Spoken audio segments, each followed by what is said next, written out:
You have to let us in.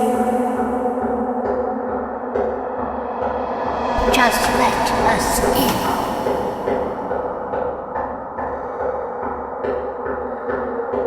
This won't take long.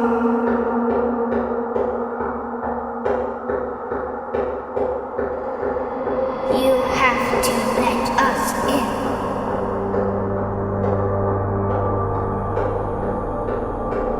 Please let us in.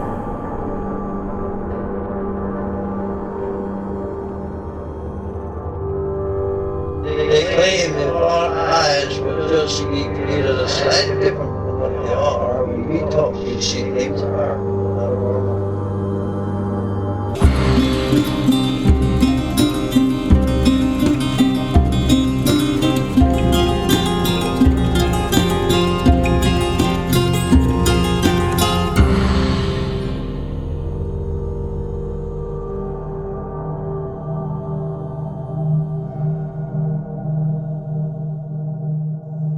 You're listening to Strange Familiars.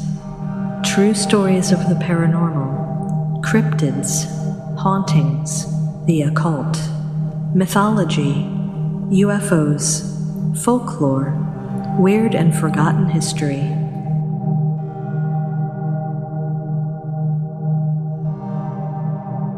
Please make sure to like and subscribe to Strange Familiars on iTunes, Stitcher, YouTube, or wherever you are listening. Please share the Strange Familiars page and episodes on Facebook and other social media.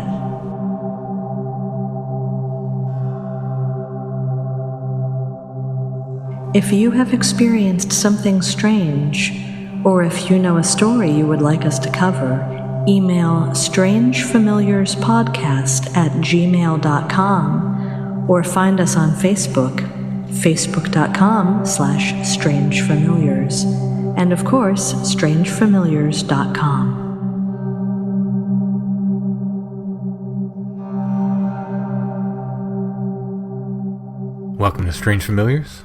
Hope everybody's doing good. So you might notice, if you are not a patron, that the episode numbering is a little different now.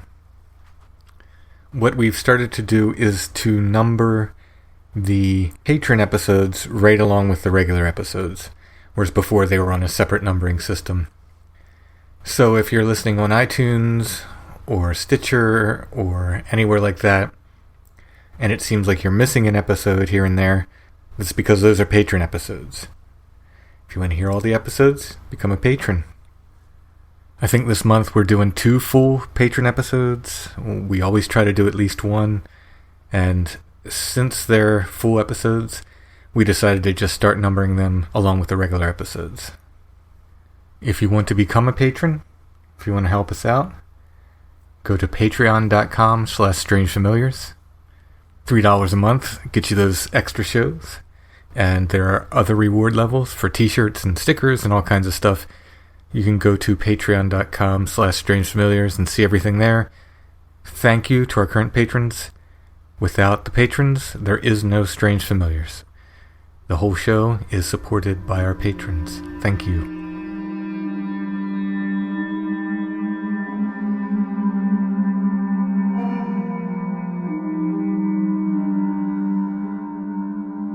Tonight we're going to be talking to David Weatherly about the black-eyed children. I'm not sure how much this phenomenon needs an introduction. David and I, in the interview, we just kind of jump into talking about it, and I realized I didn't really introduce the phenomenon too much.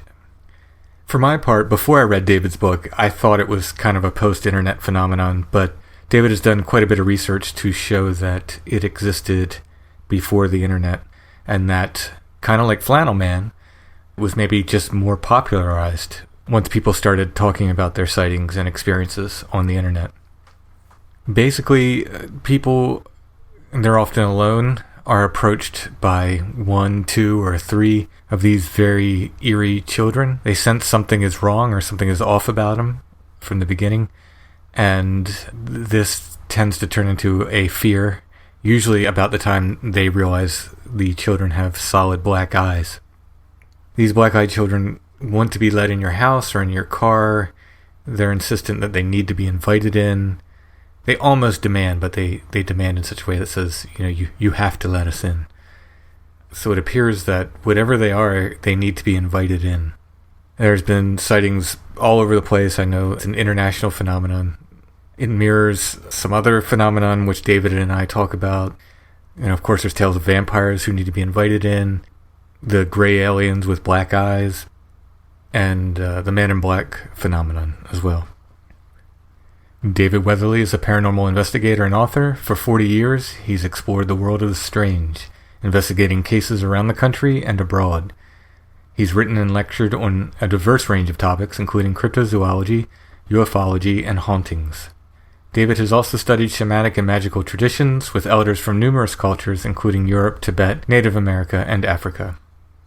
He has appeared on numerous radio programs, including Coast to Coast AM, Dreamland, Veritas, and Darkness Radio. David was also featured in Watchers Volume 5 and on Ancient Aliens. He is the author of Black-Eyed Children, Strange Intruders, and the Wooden Ox series. David's blog is twocrowsparanormal.blogspot.com, and we'll put all the links and so forth in the show notes.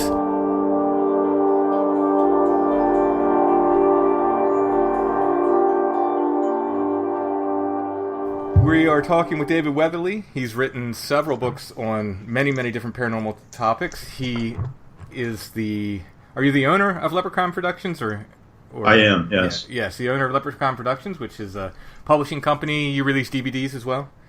That's correct. Yeah, it's multimedia. Multimedia company. You got DVDs, you got several books you've published, including Wooden Ox, the series on Bigfoot, which I took part in. Today we're talking about Black-Eyed Children. It's your second edition. The first edition was in 2012. The new edition came out in 2017. It's got all the material from the first edition and then some extra. That's correct.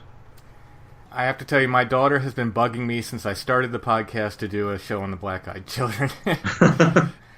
She loves hearing the stories, and she's just like, you should do Black-Eyed Kids. Do the Black-Eyed Kids. I said, well, I don't know what to do. I don't know any witnesses or anything. And then when you published the second edition, I was like, all right, now I can get somebody to talk about the Black-Eyed Children.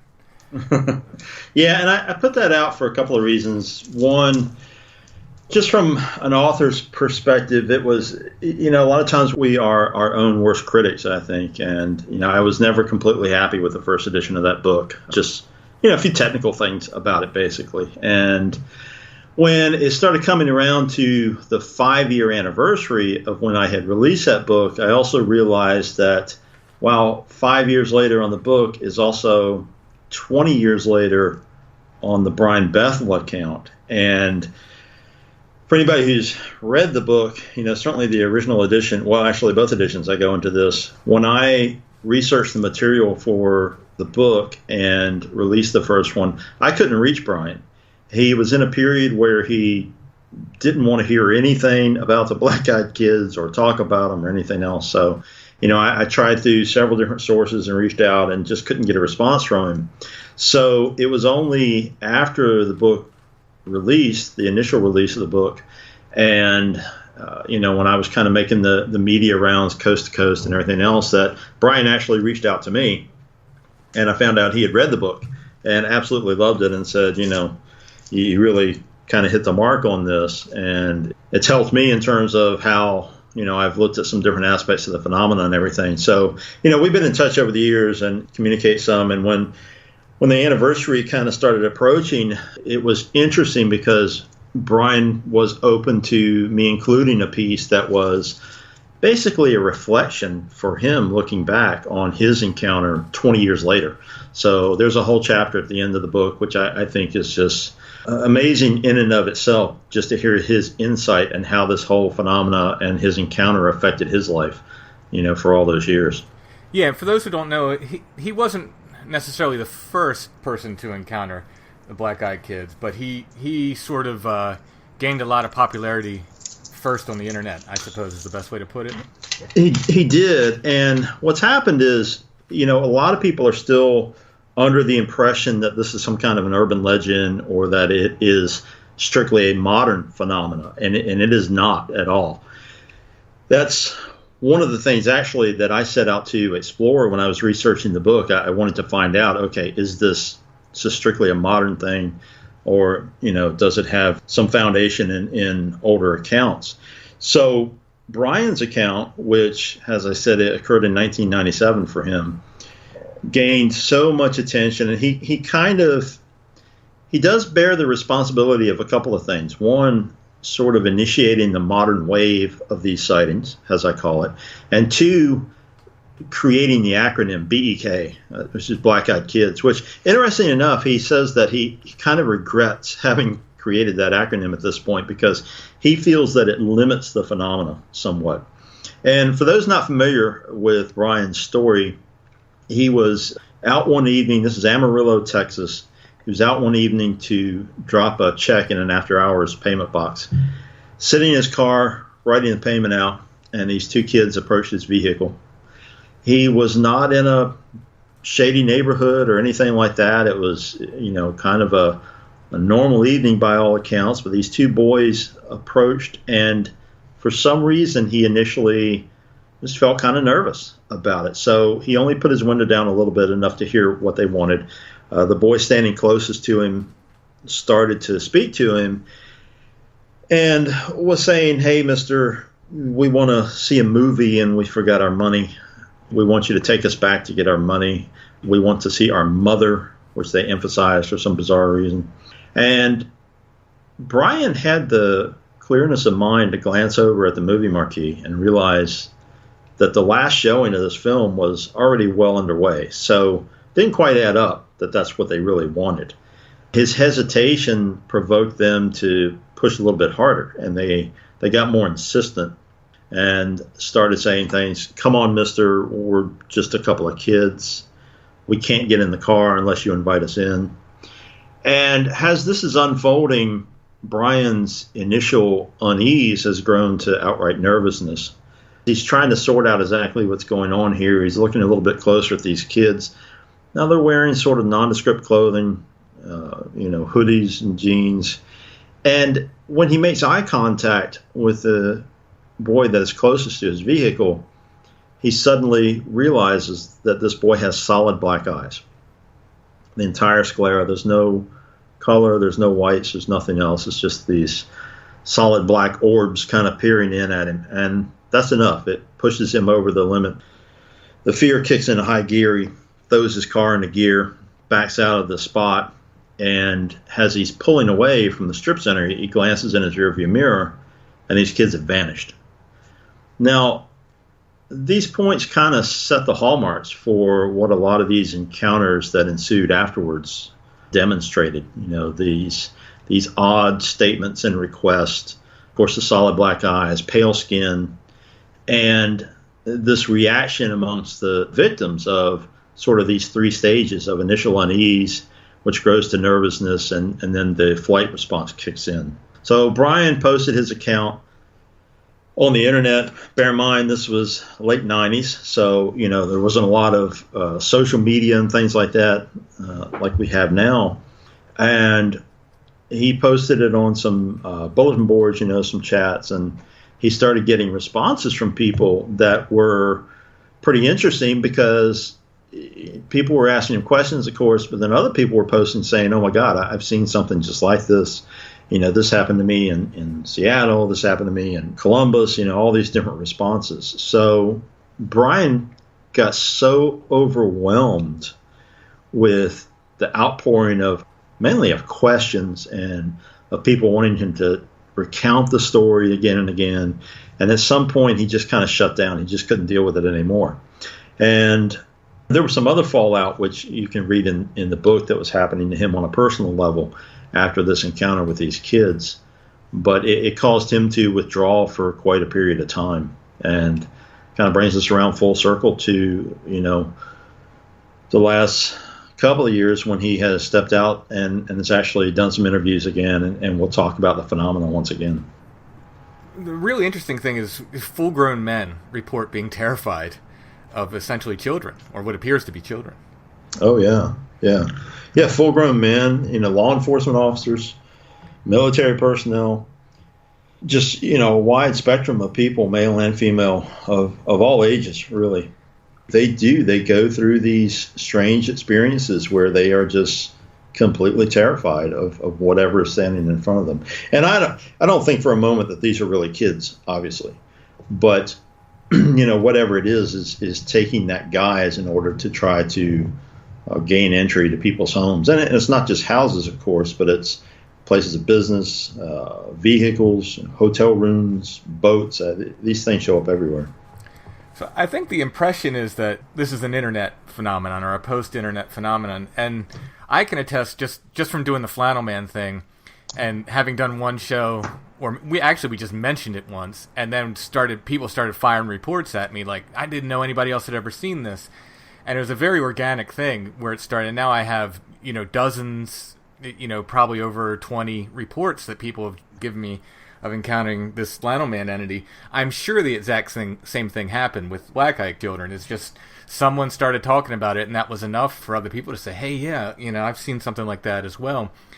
So there's an impression that kind of like, what's the Slender Man or something like that, Mm-hmm. that it's sort of this post-internet phenomenon. But you have a very early report, I think is it from the 50s in the book? Yeah, the one from rural mid-Atlantic, yes. That's from the 50s. Did you find any earlier than that? Bits and pieces here and there. The key for me when I started delving into that, because, you always have to take or at least I take a very open view when I go into these things, and I try to look at these reports from every angle. And of course, with the black-eyed kid reports, a lot of people were jumping up and down and saying, no, this is an internet urban legend, internet-based urban legend, blah, blah, blah. And the thing that was kind of the turning point for me was, one, I started meeting people who had encountered these kids.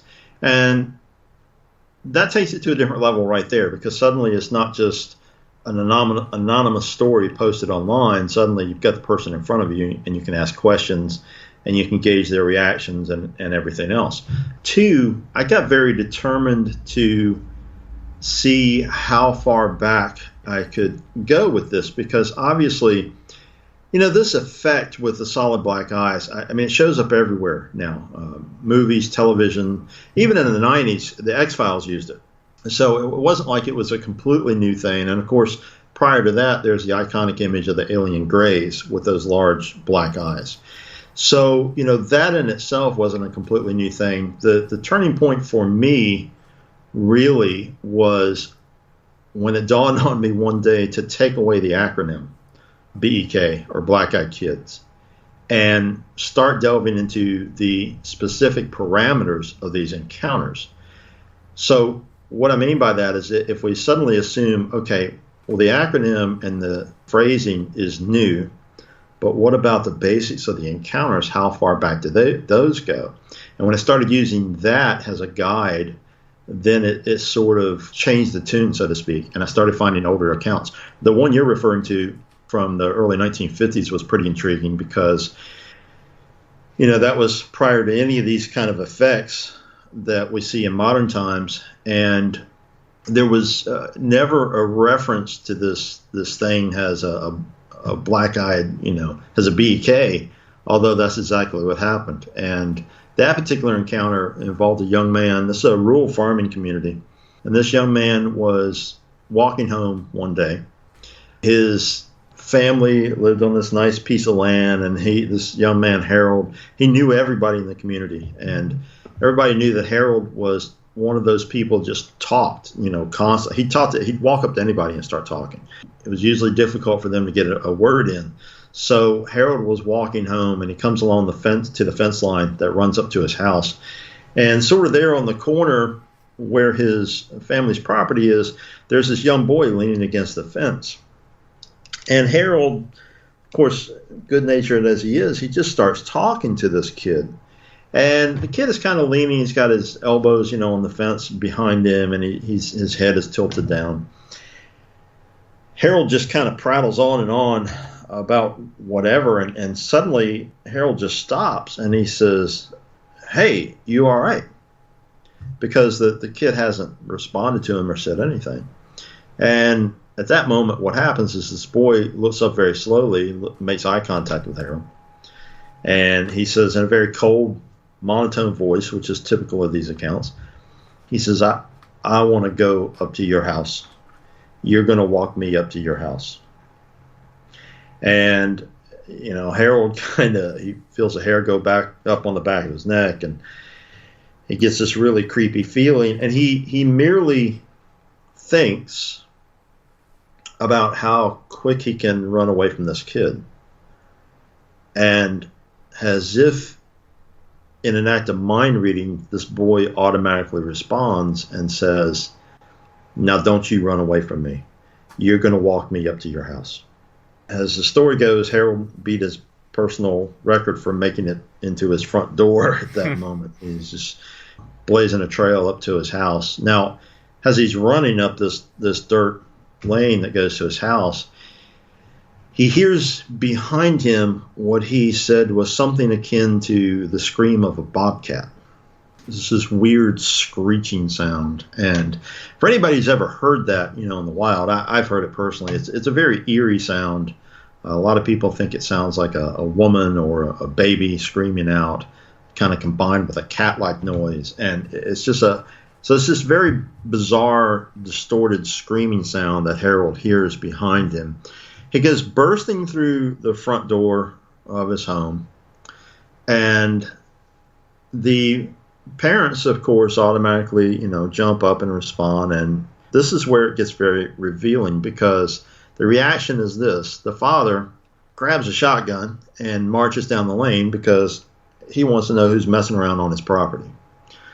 The mother, her response is an automatic, "Oh, Lord, Harold has met the devil. Get your good clothes on. We're taking you to the preacher." So, this kind of wraps around to a different direction for these things, because suddenly we're looking at a classic BEK encounter, but we're seeing it through the lens of a different time period and different cultural and religious beliefs. And to these people, kind of salt of the earth community, to them, well, a kid with solid black eyes, there's something demonic there. There's something evil, and obviously it wanted in the house. So, this is a story that the family, still talked about for years and years afterwards, obviously. And they were convinced that Harold that day had met something satanic. If you think of rural America and the stories of, meeting the devil at the crossroads and these sort of folk tales of meeting the devil, it kind of fits in that pattern. Oh, yeah. Yeah, it sure does. And of course, there's also the aspect of kind of classical demonology that comes into play with all of that, in that the principal idea is that a demonic entity can manifest in human form, but not perfectly. Something has to be distorted. So it's either, a hand or a foot or perhaps the eyes that aren't quite exactly human. Yeah, that's really interesting.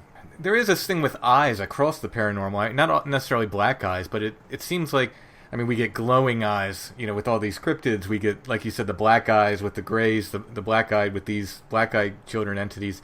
There seems to be something to the eyes. Like, I don't know if it's the other trying to tell us something or what's going on there, but there's always, well, not always, but there very often seems to be these something with the eyes. People will mention, the eyes were glowing, the eyes were red, or oh yeah, in this case, these black eyes, which did appear in some places in folklore across the world.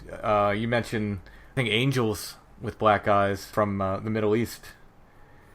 Yeah, that's correct. Yeah, in traditional Islamic faith, there are a pair of angels who are they're sort of, you could kind of equate them to angels of judgment.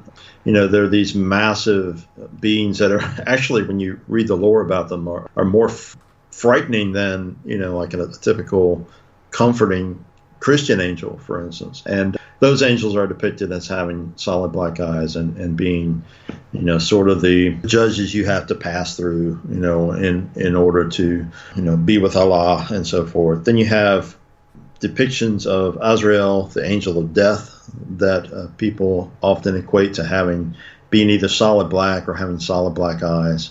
And there's actually a lot of modern encounters with the angel of death, which are kind of curious.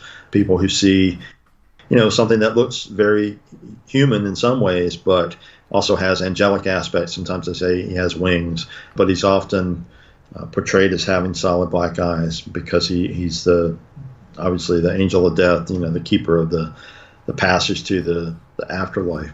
So it really is something that runs through a lot of folklore. And, once you start delving into all those different aspects, you kind of tap into this whole idea that there's something much older and much more primal going on. And I tell you, one of the things that I found out after the book was published that was very intriguing was this discovery of a statue in Göbekli Tepe. And this thing it's called the Urfa Man. I don't know if you've ever seen any pictures of it or not. I have not. But okay, so the Urfa Man it was found at a site called Göbekli Tepe, which is this ancient site that's being excavated. It's been being worked on for many years now.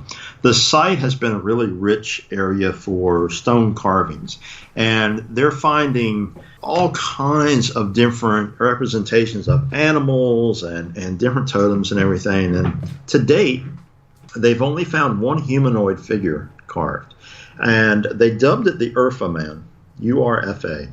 You can Google pictures of this thing online. It's dated to, like 13,500 years old. So, let that sink in for a second. And then let this sink in. Out of this vast prehistoric site with all these carvings, there's only one statue of a humanoid.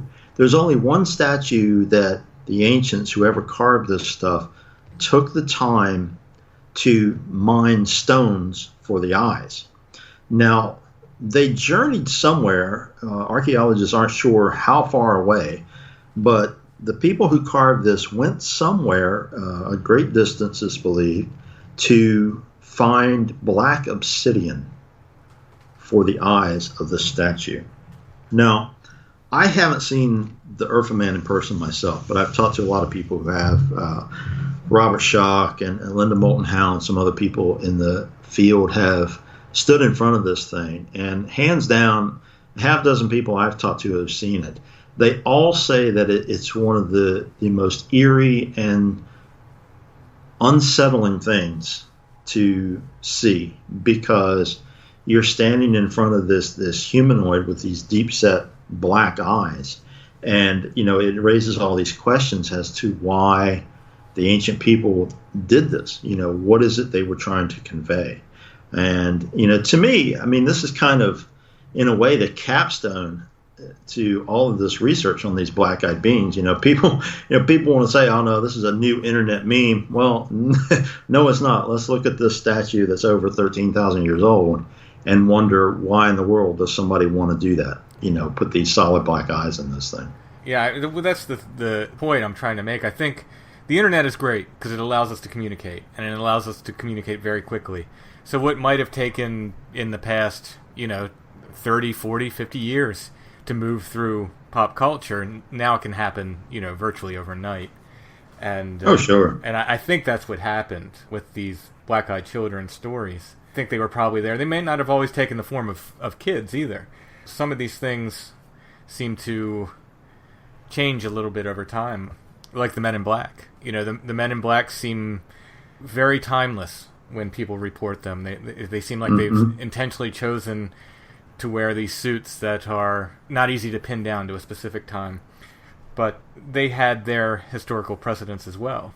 Oh, sure. You can even go back to the witch trials, and you hear all these references to the Man in Black. And, even prior to that. So it definitely is something you find all through history. And granted, it takes slightly different forms at times, but again, that is a current that certainly runs through a lot of history and consistently reappears, sometimes morphs a little bit and adapts some, but, it all, of course, just leaves researchers like us questioning and wondering, wow, what exactly is this about? What's going on here? Yeah, and well, since I brought up Men in Black, some people think there's a connection, Black-Eyed Kids, Men in Black. I've read a couple stories on the internet.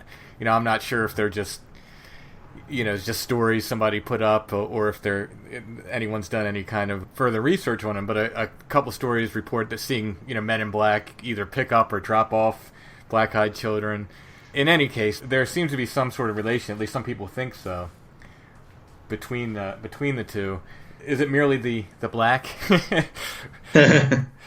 No, there's actually a lot more to it. Nick Redfern is a good friend of mine. He's probably the dominant authority right now on Men in Black because he's done so much research, and he and I have talked about it pretty extensively. One of the things that's intriguing about the Black-Eyed Children, actually, for anyone who's read the book, you'll find that there are so many different types of phenomena that these things that the BEKs have common ground with. And, it can be argued that, oh, well, they're alien hybrids. Oh, well, there's something demonic. Oh, well, there's some kind of expression or extension of the Men in Black. So when you get into the Men in Black comparisons, some of the similarities are, first of all, the appearance. The Men in Black are often said to have either, pale or unnatural looking skin. Some people in the older reports, they would say, oh, the Men in Black looked like they were maybe Asian or something. So we hear that sometimes with modern BEK encounters. Oh, they looked kind of olive toned, like they were Greek, or maybe yellowish, like they were some kind of Asian heritage or something. So we do hear those things. Then there's the electronic interference, which is a classic Men in Black manifestation, and also surfaces a lot in Black-Eyed Kid encounters. I'm always asked, well, are there pictures of these things? That's a tough area because, as you and I were talking about earlier, it's so easy to hoax things now in terms of photography. And the black-eyed effect, even if it's not an image that's been manipulated, you can purchase these full contact sclera lenses now. So it's hard to put a lot of stock in photographs, especially ones that are touted on the internet as being genuine and you can't reach the source. But what I find more intriguing are these accounts where the black-eyed children show up and security cameras malfunction, or they're mysteriously shut down, things like that. And there's weird telephone interference that surfaces sometimes in conjunction with the kids. Again, that's another Men in Black kind of classic manifestation. And then one of the other curious things is, there's a lot of Men in Black stories where they don't really seem to recognize everyday things that we're all used to, with living here in this day and time. So, you might have heard the classic story of the Man in Black who was presented with a cup of Jell-O and acted like he didn't know what to do with it, sort of tried to drink it or something. I think he wrapped it up in his handkerchief and put it in his pocket. Yeah, that's right. Yeah. And then there's, there's black-eyed kid stories that are like that. So a good example of that is, two things. One is that no one, all the reports I've seen over the years, I've never seen a report or heard someone state that they saw a black-eyed child with a cell phone or an iPod or any kind of electronic device. Now, go down to the local shopping mall and tell me how many kids, from 10 through their teens, you don't see buried in texting or, something. Oh, no one looks up anymore. Right, exactly. I mean, even adults hardly do anymore. Sure, so that's one thing. And then there's another brief encounter that I just found kind of funny. It's really strange, but this woman was at home doing some work. She was sorting out some kind of project or something on her table. She had been at it a long time. She was almost finished. She had like one small stack of papers or something in her hand she had to finish, and she's trying to get it done, and this knock comes at the door. Now, if you've heard the stories, you know that the black-eyed children don't just, do a quick 1, 2, 3 knock or anything like that. It's this, they start knocking, they don't stop. It's this long, continual kind of droning knock that a lot of people say in and of itself unnerves them. So this woman, she's sorting these papers, and this knock comes at the door, and it just keeps going. It disrupts her focus, and she's so aggravated, she throws these papers down and goes to the door, flings the door open, and uses some colorful language before she even realizes who's there. And she says, "Why don't you use the blankety blank doorbell?" And she points to the doorbell. Now, standing there on the porch, are these black-eyed kids, and they just look at her, and then they look over at the little lighted doorbell, and then back at her, and they do this several times. And she said she had this strong impression that they genuinely had no idea what a doorbell was. So they really didn't understand what she was talking about. And, this all kind of wraps up the BEK-MIB connection, because there's so many of these Men in Black encounters where they seem like they're out of sync with the current time. Now, whether they're doing that intentionally or whether it's a byproduct of how or why they're manifesting, obviously we don't know. But they wear these old suits, and they they drive these out-of-date cars and things like that in the Men in Black encounters. And, these BEK encounters, you hear similar things. It's as if they're trying to blend in, but they don't quite have it right. And I imagine that awkwardness just adds to the whole experience, the eeriness, and, well, first eeriness and then turning into fear. They just don't seem to be of our time, and probably not of our place either. Exactly. They ask to be let in, and it's really interesting because, of course, you go to vampires where you have to invite them in. Well, they'll start out asking and then get to the point where they're almost demanding, but they insist that you have to let them in. They can't just come in. It appears like they can't just bust in through a window or something. Right. I've never heard an encounter where they force their way in. I've never heard of that. They do become very insistent, and typically will just constantly repeat phrases and try to convince the person to invite them in. And it does. It goes back to classic vampire lore, and also demonology, because traditionally a demon can't enter unless it's invited in, in some fashion. So something about these kids and how they're manifesting doesn't appear to allow them to invade someone's space. They have to be issued that invitation. Which would separate them, in my mind, from, like, the Greys, which seem to just come at will. Right, which are much more invasive, obviously. They don't even respect walls, much less doors. Right, yeah. When people see the black-eyed children, is it usually 1, 2, or is it most often in 3s? No, it varies quite a bit. I'd say 1 or 2 are the most common. There are some accounts where people see 3.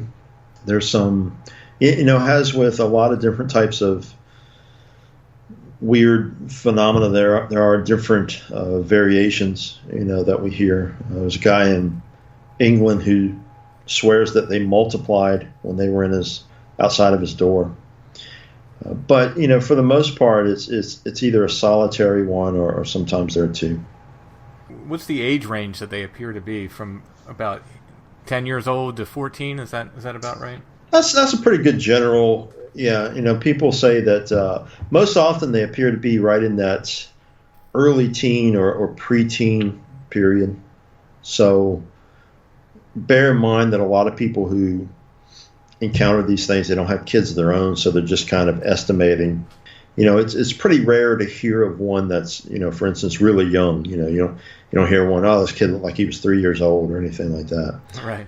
But it's interesting too. Another point, on the unnaturalness of these things is that while the bulk of these kids are in that preteen to early teen period, no one has ever described or noticed any kind of blemish on the skin. So, no pimples, no acne, no freckles, nothing. And again, that's something that is obviously very unusual for, if it was a normal human child. For me, the most powerful and frightening story, and maybe this is because I have kids, was Sharon's story in your book where she actually let them in. I guess, and that's the big question. Has anyone ever let them? Well, she didn't let them in. She came back to her vehicle, and her child had let one in the vehicle. Mm-hmm.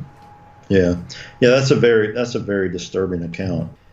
You see stories all the time on the internet. I let the black-eyed kids in, and now I'm dying, and things like this. And some of them, of course, reek of like the Weekly World News or something. But over my years of looking at the cases, there's a very small number of accounts from people who I find to be, I believe to be valid accounts, where one of these children has come in, has been allowed or invited in, rather. And, Sharon, she allowed her story to be told basically because they wanted to kind of put this warning out there for other people. And it is a very unsettling account. I mean, I can go into that one if you want to. It's obviously a little bit of a longer one, but it's very disturbing when it comes to it. Well, I mean, yeah, if you don't mind. Yeah, sure. That's probably the most common question. One of the most common questions I'm asked is, has anyone ever invited them in? And obviously, we all want to know what could potentially happen. And I'll say this, I was on at one point several years ago with Whitley Strieber, and one of the things he said, which was very unnerving, he said, we have to wonder how many people invited them in and we just don't hear the stories. And, that kind of gives you a creepy thing to think about late at night. It's like, wow, well, yeah, there's no telling because we don't know exactly what transpires. Now, this one particular account gives us a little bit of a hint of what can happen. And this involves a woman who was going home, had her son in the back of her vehicle. Again, this is a more rural area. She stops by a convenience store and has done this, dozens and dozens of times. She leaves her son in the vehicle. She jumps out. She runs into the market to get her, bread and milk or whatever. And it's only a couple of minutes. She comes back out. Now, we've all done this at some point or other. We jump in the vehicle on autopilot, right? So she jumps in, key in the ignition, turning the engine over, as she glances up in the rearview mirror to check on her child. And when she does, what she sees is these black eyes staring back at her. And it's a boy that she doesn't recognize who is sitting in the very middle of the back seat. Her son is directly behind the driver's seat. So this boy is sitting right in the middle, so close that he's touching her son. He's kind of butted up against him. Now, that's kind of weird in and of itself, just because, why, if he's in the vehicle anyway, why is he not on the other side? So her reaction is she kind of jumps through all the phases, it's automatic a panic reaction. She jumps back out of the vehicle. She jerks open the back door, she yanks her son out, and she runs back into the convenience store. The clerk obviously knows something is wrong, so he comes rushing from around the counter, and he's asking her what's going on. So the clerk obviously knows something is wrong. He rushes out from behind the counter. All she can do is kind of stutter and stammer that someone's in her vehicle, so he rushes out to see what's going on. He finds the vehicle sitting there with the engine running and the doors standing open on the driver's side and not a sign of anyone. So he looks around the parking lot, he looks around the gas pumps and everything. He takes her keys out of her vehicle and closes the doors, goes back inside and tells her that there's no one around and he's going to call the cops because he can't have anybody messing around his store or whatever. Well, she is kind of getting control of herself at this point, and she talks him out of calling the authorities. And she said, look, it's just a kid. I think maybe it was a prank. I don't want to sit here and get the police involved when it's probably nothing. And so they kind of go back and forth for a minute, but he agrees. Now, she calls her husband. does not explain to him what's happened, merely says, I need you to come down here right now. He's not very far away, so he comes over. Now, she doesn't want to get back in her vehicle is the issue. So she trades vehicles with her husband. She still doesn't explain to him what's going on. She says, I'll tell you at home. Can I take your car and you take mine and we'll meet at home. So he thinks it's all kind of strange, but he agrees. And she takes her son, heads home. Meanwhile, he takes her vehicle, heads for their house, and on the way is in an accident. Now, he ends up in the hospital, and the last thing he remembers is some kind of foul odor, and then he blacks out. So the doctors, they're worried about a concussion and so forth, so they keep him, long enough for observation and whatnot. Meanwhile, this woman has tried to calm herself enough and to start talking to her son, and she says, who is that boy? Do you know that boy from school? And her son says, oh, no, Mommy, I just met him. I don't know him. And she says, well, why was he in our car? And, I think this statement is very chilling because the response is, well, I asked him to get in, Mommy. I thought we could go to my house and play. This is not all of the story, but I want to interject that there are some very unique things about this encounter. One is that it's very unusual for children to report black-eyed kid encounters. Two, apparently has the information unfolded. This boy didn't really notice anything amiss about this child, so he didn't really pay attention to the solid black eyes or anything else. He just saw a potential playmate, and obviously the request was issued, and this boy in turn issued an invitation for this black-eyed child to get into the vehicle, which he did. He apparently climbed in and as I stated, sat down right next to this boy. So as the encounter moves along, the husband turns out to be okay. He can't figure out why, what happened to him. They speculate, well, maybe it's some kind of gas or something that lead to, we just don't know. But he appears to be fine. So he gets to go back home. But in turn, the other thing that happens as these events unfold is that this little boy who was in such close proximity to the black-eyed child becomes very ill. And his parents, of course, in turn take him to the doctor. The doctor, however, the physicians that look him over, they can't determine what's wrong with this child. The reason they can't determine is because every time they think they have him diagnosed, the symptoms change. And, they're bizarre fluctuations. At one point, they think he has appendicitis. At another point, they think he has some kind of, severe flu. They think it's one thing and they start to treat it. And then he breaks out and they think it's the measles. Then they test for that. That goes away and it's something else. And the parents, meanwhile, are coming to the conclusion that this is all a result of this weird kid that was in such close proximity to their child. So, they finally convinced the doctors, okay, well, you're right. It's probably some, weird flu virus or whatever. Let us take him home and we'll treat him for that and we'll bring him back, when it changes or if it changes again. So they take the child home. In this case, they end up sort of reverting back to their traditional religious faith over the years, but sort of fell back into that and contacted some people and began to hold prayer vigils over this child. And they believe that is what cured him, because after some time of doing that, the child healed completely.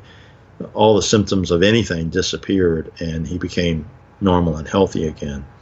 But again, this is a case where these people believe that they had a brush with something very sinister and just outright evil.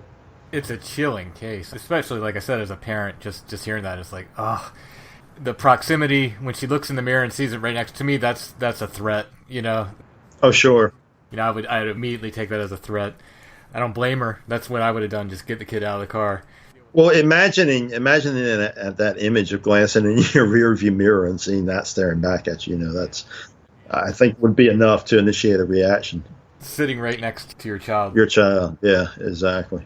In the early part of the book, you talk about the skeptic, which I find very interesting. Of course, we run into skeptics in what we do constantly. And I thought this was very, very interesting that this guy just wouldn't leave it alone. He said, these are just kids messing with people. Right. And he told you that there were forums online where he found where these kids were supposedly admitting to doing this. They were, let's go mess with the adults, which in this day and age is crazy. Oh, yeah. Now, just as a disclaimer, let me say that I don't personally believe in skeptics. No one's ever shown me any solid evidence. I've never seen a body, so I can't be sure that skeptics exist. But that's just kind of my jab at the skeptics. But yeah, I don't make any secret in lectures and so forth that I really don't have much tolerance for skeptics. Now, that is not to say that I don't take a skeptical approach to certain things, because you have to if you're going to be a balanced investigator. But I think that a lot of these skeptics, it's kind of become a religion almost, and I even say that in that book. I think that some of these people are just as adamant as like Jehovah's Witnesses or something about pushing their opinion, and that's kind of what happened with this particular guy. I had, when I first started delving into looking at the different aspects of these encounters, I did want to look at possible explanations, and at the time, bear in mind, this was the mid-2000s. The most popular excuses from the skeptical crowd were, one, it's all a hoax. They're buying contact lenses from theatrical supplies. Now, back then, that one really wasn't feasible, because while the contact lenses were available, they were very expensive initially when they came out. Now you can buy them pretty cheap, for near nothing. But back then they were very expensive. It's not something a 10-year-old was going to go out and splurge on. Next pair of things that the skeptics were, commonly saying was, one, well, it's some kind of medical condition. And, of course, they delve into that in the book. And there's not a medical condition that turns the eye solid black. Unless there's severe brain damage, which causes blood to leak down into the eyes, in which case the person's not going to survive anyway for very long. They're not going to be up walking around. And, of course, then there's the ever-present, it's drugs. These are kids on drugs. And, again, I talked to both physicians and law enforcement to find out no known drugs that turn the eyes solid black. So, the conversation with the skeptic, it became almost hilarious, to tell you the truth, because this guy was so invested in convincing me that this was not something I should be pursuing. He got very worked up when he found out I was writing a book about it. His whole claim was, he kind of went through the list. He told me it was drugs, and then he told me, well, it's all hoax. All of these stories are hoaxes, and it's all kids. And it's funny, Tim, because it got so elaborate. He said, well, these kids, they're pulling these hoaxes, and they're going to towns, they're not doing it where they live. They're going to towns where nobody knows them. That's why nobody recognizes the kids. So they're going to neighboring towns. And I kept coming back at him with questions. I'm like, okay, well, these kids, most of these kids are not described as being old enough to drive. So, well, they've got older brothers that are in on it. Okay, so, yeah, an 18-year-old boy is not interested in girls or anything like that. He's more vested in taking his 10-year-old brother to pull a hoax in a neighboring town on people that he's never met. Also that, yes, it could be posted on an internet forum where they all laugh about the results. And I loved it when this came up, because he started explaining, well, they've got all these forums where they talk about this. And I'm like, great, this will explain the whole thing. Just give me the links. And, there's a long pause. And, well, I don't have any of those handy. And I'm like, okay, well, have you read any of these? Well, no, a colleague of mine told me about. So now we're getting a skeptic telling me a friend of a friend gave him the explanation, right? So, that was a lot of what became hysterical about this. And then, then it became this whole thing about it being this countrywide organization of these kids, pulling these pranks. And I looked at him, I said, dude, I've got teenagers. I can't organize one to take the trash out. You're telling me that hundreds of them around the country are banding together to do this? To what end? Well, why? This is not something a 16 or 18-year-old kid has any interest in doing. But due diligence, I followed up and I contacted some, various teenagers here and there and said, just ask around, see if any of your friends have ever heard about this. No, nothing. None of them have ever heard of it. Thought it was, no, they're not going to do something like that. So, yeah, that was a pretty entertaining for me avenue of the whole thing as I was researching the book. But the skeptics also have no qualms about kind of riding on our research and trying to cash in on it, do they? And they'll put books out that say investigating the paranormal and terms like that. It's like, yeah, yeah. Yeah, well, I mean, it's the easiest thing in the world to start out and say, it's all fake, prove it, and then it's right. Like there's no subtlety and there's no account for witnesses, and as you said before, it's a very different thing when you can stand in front of a witness and see their hand shake and hear the quiver in their voice and see the look in their eyes when they tell you their stories. It's a very, very different thing, and it's very convincing. Absolutely. And I don't believe, as I often say, I believe most people have nothing to gain from making anything up and a lot to lose, really. There's a lot of people who face a lot of ridicule when they come forward with this stuff.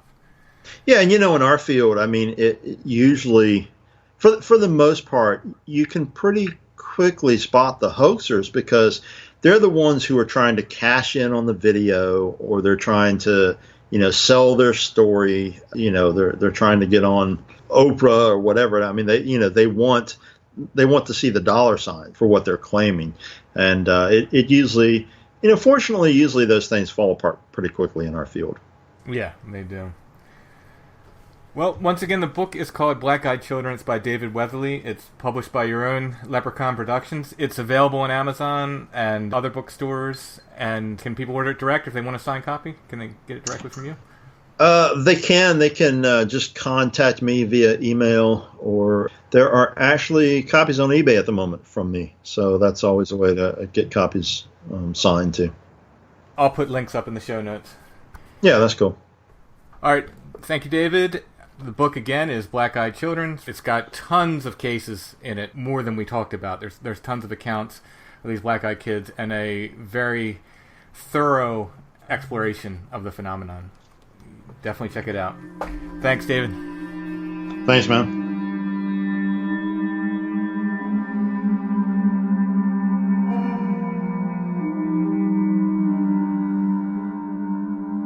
Strange Familiars is a production of Dark Holler Arts. Music, books, art, podcasts, and more. You can go to darkhollerarts.com for more. If you're on Facebook, check out the Strange Familiars Gathering group on Facebook. It's getting bigger every day. We share news about the podcast and photos and news stories and so forth. Just look up Strange Familiars Gathering on Facebook. Intro and background music is by Stone Breath. Go to stonebreath.bandcamp.com for more. Good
I cannot pass you by, and with my gun I'll guard you all on the mountainside.